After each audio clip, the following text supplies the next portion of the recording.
I can't imagine. Like, Mike, when you're an executive, you probably flip out behind closed doors, but publicly, and especially when dealing with players and agents, you can't show that side of you, right? You have to stay unemotional, apathy. Yeah, you try to do your best, and certainly, over the course of a couple of decades, I did lose my cool a few times, but nothing good comes out of it, and you try to learn from your experience and minimize those, minimize the times that happens. Now that you open that door, Mike T-Ray. You don't have to exactly say who, unless you want to, of course. What was the one time you lost it and you realized, like, after the fact, like, I got to reel this back in? There had to have been a time. You just said had them, so give me one. Yeah, well, obviously, the Hard Knocks with Darrelle Revis, that was a real challenge for several months there with Darrell's agents, who are good agents, tough, hard-nosed guys. And look, Darrelle was our best player on a really good team, so that was an arduous one for sure. I loved reading in Keyshawn's book how his contract stuff as a rookie with the Jets and how that went. Waiting to the last minute to get that deal done, and the back and forth there too. That was before me. I didn't do his rookie deal, but I did trade him for 2 first-round picks. Which you're very proud to point out. That's hilarious. Hey, so the NBA Finals, again, begins tonight, full coverage. Every game, you can hear it right here on ESPN Radio. And again, game 1 tonight, coverage begins at 8 p.m. Eastern. And Chris Paul is not just the star of the Suns and making his first appearance in a finals, but he's also the president of the Players Union. And one of the conversations that has gone on social media and, of course, on all media is how these playoffs, just like we were saying last year about the bubble playoffs, is there an asterisk that needs to be put on the championship banner because it was a condensed season, it started late, and there's just so many injuries. Giannis missing a playoff game made it 10 All-Stars who missed at least one playoff game this year, and most of it was injury. Chris Paul was one who missed it because of COVID. So I look at it as it's a challenge no matter what. It's always a tough mountain to climb. It's 16 wins you have to get to win that trophy. It's difficult. We can argue whether or not it's harder to win an NBA title than it is to win a Super Bowl. I know that's been a topic as well. But let's just listen to Chris Paul explain to those, including his good friend LeBron James, who have kind of tried to take away the validity of this year's championship because of all the stars who have been missing. Everything is always a conversation. There's a ton of guys on the executive committee who are working hard on things right now as we speak, day in and day out, traveling. I wish you guys knew all the things that are going on. So decisions that are made as far as playing or not playing, players are always involved in it. Injuries are always unfortunate. You hate to have them, but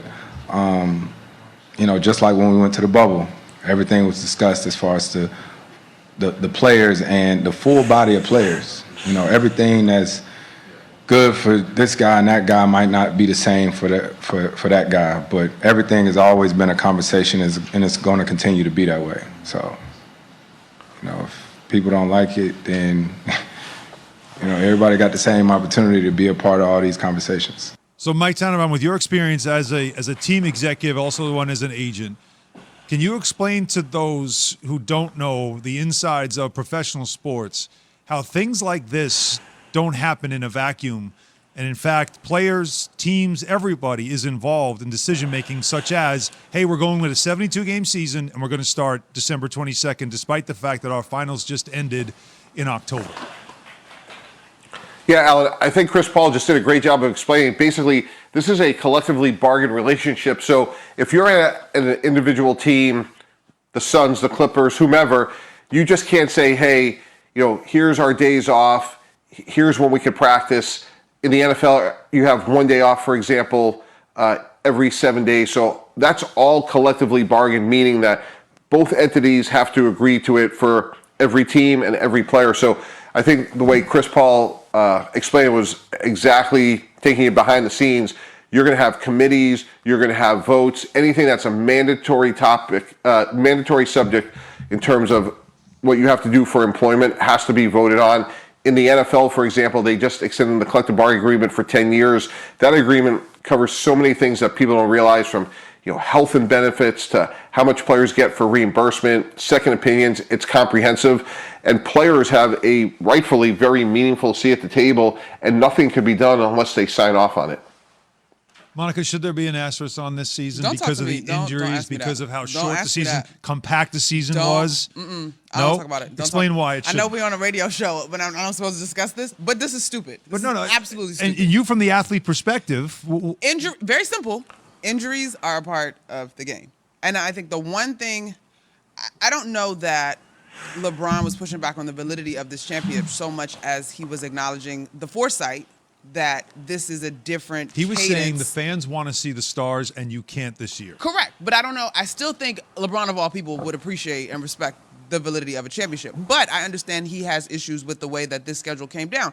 Listen, there were different reports that the season was supposed to start in January versus December. And I'm not saying that there wasn't a little bit of bamboozling, shall we call it. Well, but the players Mike's wanted Martin Luther King Day. They wanted that to be the day. And the league said, the owners said, that will cost way too much money because Christmas Day was always a big day for the networks. Correct. And that they would lose a ton. And the players, of course, Mike, as you know, if the league loses money, the players are losing money. Trickle down, domino. So they couldn't do it then. They explained it. They showed the math. And in the end, Chris Paul, leading the players, said, this is what we've got to do, so let's do it. That part. Say that last part again. Yeah. Chris Paul let the players know about it. The players ended up voting and deciding begrudgingly, okay, we've got to start it here. Okay, but it wasn't as if their hand was forced without them having any say in it, right? So this idea that we're going to act like there was the players were forced and the owners have carry all this money and blah, blah, blah. No, this was agreed upon.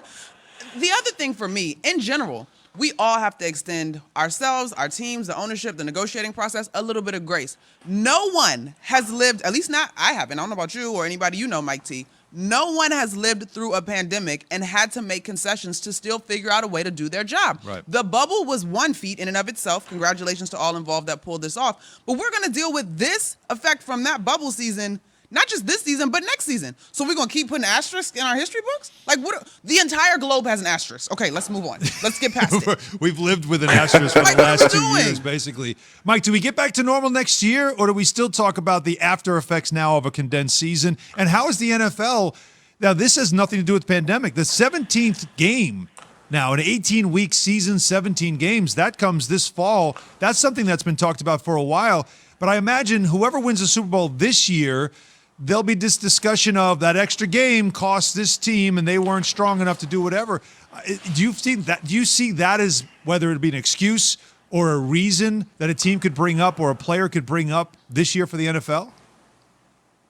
Alan, I'm with Monica. Like, enough with the asterisk. Let's move on. The champions are the champions. Last year Tampa Bay beat Kansas City in a great game, and they're the champions.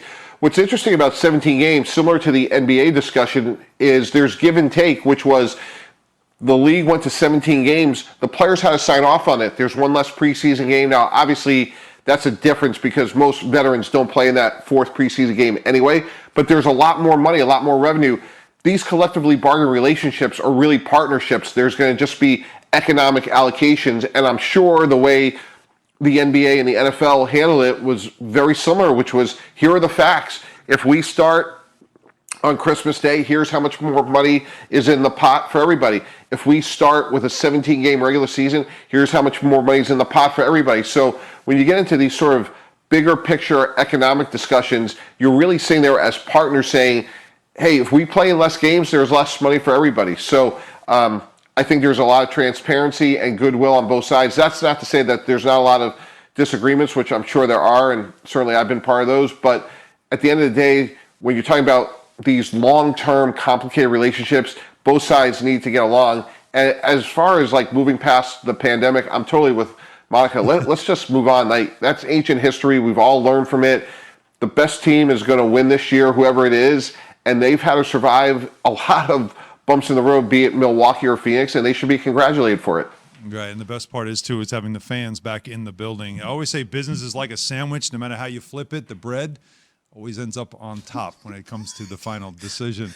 Dad joke alert. J. Will Zubin coming to you live from the Heineken River Deck of Pier 17. So how likely is it that one future Hall of Fame quarterback ends up in a new place?